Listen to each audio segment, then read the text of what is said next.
ଚାଲନ୍ତୁ ଆଜି ବନେଇବା ଗୋଟେ ସ୍ନାକ୍ସ ଯେଉଁଟାକି ଆମ ଓଡ଼ିଆ ଘରେ ସମସ୍ତଙ୍କର ପ୍ରିୟ, ଛୋଟଠୁ ବଡ଼ ପର୍ଯ୍ୟନ୍ତ ସମସ୍ତଙ୍କର ପ୍ରିୟ। ତାହେଲେ ଆଜି ଚାଲନ୍ତୁ ବନେଇବା ନିମିକି। ନମସ୍କାର, ମୁଁ ମୋର ୟୁଟ୍ୟୁବ୍ ଚ୍ୟାନେଲ୍ ସିଜନ୍ସ ଆଣ୍ଡ ବାଇଟ୍ସରେ ଆପଣମାନଙ୍କୁ ସ୍ୱାଗତ ଜଣାଉଛି। ନିମିକି ଖାଇବା ଯେତିକି ସୁସ୍ୱାଦିଆ ଲାଗେ, ବନେଇବା ମଧ୍ୟ ସେତିକି ସହଜ। ନିମିକି ବନେଇବା ପାଇଁ ଏଇଠି ମୁଁ ବଡ଼ ମେଜରମେଣ୍ଟ କପ୍ରେ 2 କପ୍ ମଇଦା ନେଇଯାଇଛି।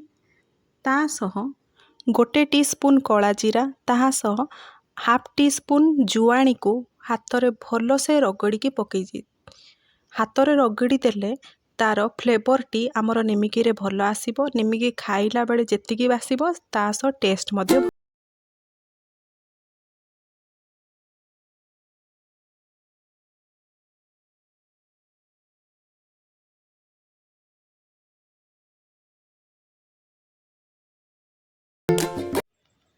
ତା ସହ ମୁଁ ଏଇଠି 1/4 କପ୍ ରିଫାଇଣ୍ଡ ଅଏଲ୍କୁ ମିଶାଇଛି। ନିମିକିଟି କ୍ରିସ୍ପି ହେବା ପାଇଁ ଆମେ ଏଠି ରିଫାଇଣ୍ଡ ଅଏଲ୍କୁ ମିଶାଇବା। ତା ସହ କିଛି ଲୁଣ ମୁଁ ଏଥିରେ ମିଶାଇକି ତାକୁ ଗୋଳଉଛି। ପାଣି ଦେବା ପୂର୍ବରୁ ଆମେ ତାକୁ ଭଲସେ ଗୋଳେଇ ନେବା ଆଉ ତାକୁ ଗୋଟେ ବାଇଣ୍ଡିଂ ଷ୍ଟେଜ୍କୁ ଆଣିବା, ଯେମିତିକି ତାକୁ ମୁଠା କଲେ ତାହା ମୁଠା ହେଉଥିବ, ମୁଠା ଭାଙ୍ଗୁ ନଥିବ।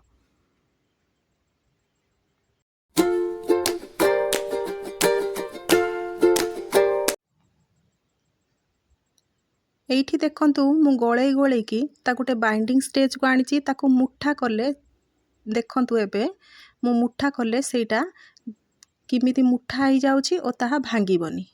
ଏବେ ତାକୁ ଆମେ ଅଳ୍ପ ଅଳ୍ପ କିଛି ପାଣି ଦେଇକି ତାକୁ ଗୋଟେ ଡୋ ପ୍ରସ୍ତୁତ କରି ନେବା। ଡୋଟି ଯେମିତି ଆମର ବେଶୀ ପାଣିଆ ହେଇନଥିବ ବା ନରମ ହେଇନଥିବ ଆଉ ବେଶୀ ହାର୍ଡ଼ ହେଇନଥିବ, ଗୋଟେ ମିଡ଼ିୟମ୍ ଡୋ ତିଆରି କରିବା।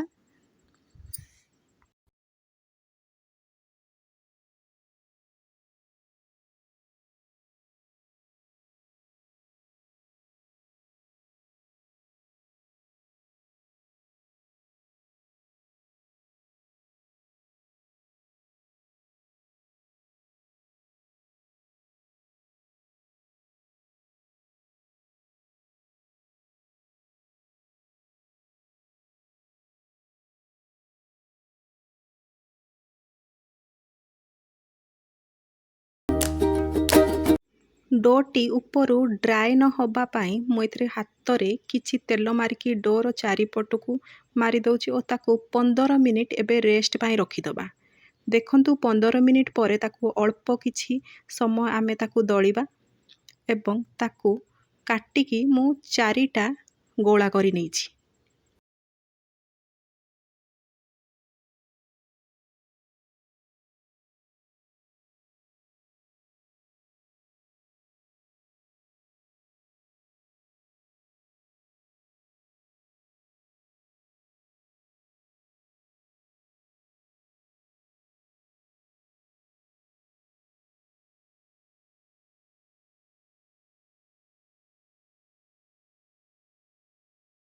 କିଛି ମଇଦା କିମ୍ବା ଅଳ୍ପ କିଛି ଅଟାକୁ ନେଇ ଆମେ ତାକୁ ଗୋଟେ ରୁଟିର ସେପ୍ ଦେବା।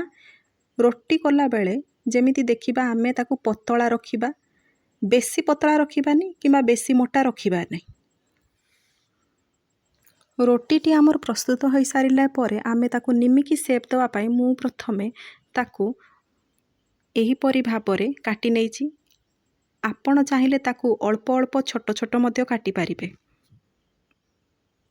ମୁଁ ଯେଉଁପରି କାଟିଛି ସେହିପରି କାଟିଲେ ଆପଣଙ୍କର ନିମିକି ଲମ୍ବା ଲମ୍ବା ହେବ, ତାହା ସହ ପତଳା ପତଳା ହେବ। ନିମିକିର ସେପ୍ ଦେଇକି କାଟି ସାରିଲା ପରେ ଆମେ ତାହାକୁ ଗୋଟିଏ ଗୋଟିଏ ଛଡ଼େଇ ତାକୁ ଗୋଟିଏ ପ୍ଲେଟ୍ରେ ବାହାର କରିବା। ଆଟ୍ ଏ ଟାଇମ୍ ଏକା ସାଙ୍ଗରେ ତା ଉପରକୁ ରଖିବା ନାହିଁ। ପ୍ଲେଟ୍ରେ ଆମେ ନିମିକିର ସେପ୍ ରହିଥିବା ଗୋଟେ ଗୋଟେ ନିମିକିକୁ ଅଲଗା ଅଲଗା କରି ରଖିବା, ଯେମିତିକି ଛାଣିଲା ବେଳେ ଆମକୁ ସହଜ ହେବ।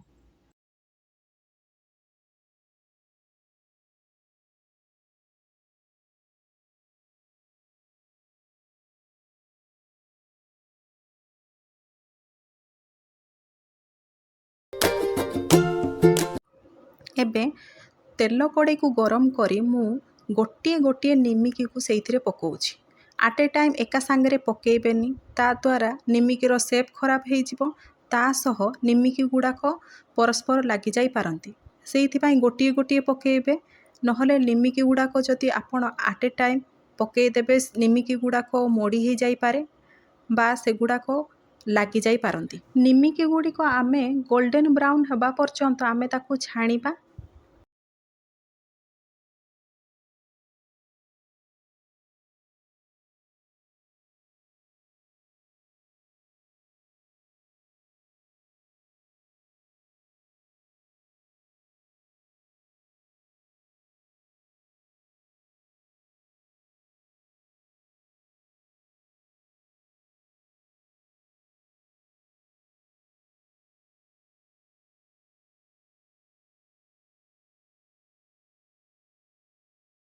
एइठी आपण देखंतु निमिकी गुड़ाक किपरि फुली जाइछि आ से गुड़ाक गोटे लंबा लंबा सेप रे आसीछि जोटा कि बहुत सुंदर देखा जाउछि। आमे एठी निमिकी को गोल्डन ब्राउन हबा पर्यंत छाणीबा। निमिकी को आमे सुनेली कलर किंबा गोल्डन हबा जाए छाणीबा। ताकू तेलरू भल से निगाड़िकी आमे बाहर करिकी रखिबा। देखंतु एबे एगुड़िक किपरि भाबरे सुनेली कलर बा गोल्डन कलर ही जाइछि। एबे एही उपाय आमे समस्त निमिकी गुड़ाक छाणीदबा आ ताकू गोटे खोला पात्र रे रखिबा।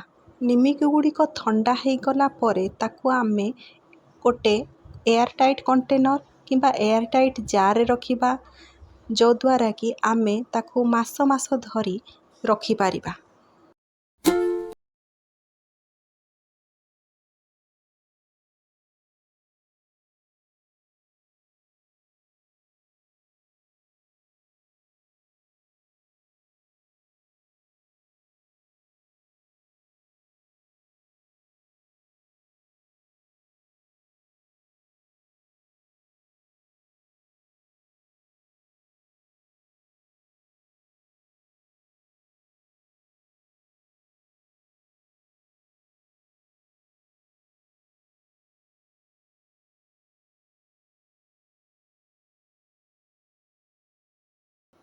निमिकी टिके ठंडा हो गला परे मु एठी किछि लंका गुंड ता सह किछि ब्लैक सॉल्ट ता सह छाणी रखिथिबा किछि भृसंग पत्र को पकेई तार टेस्ट बढ़ेया पाई मिसेई नेछि।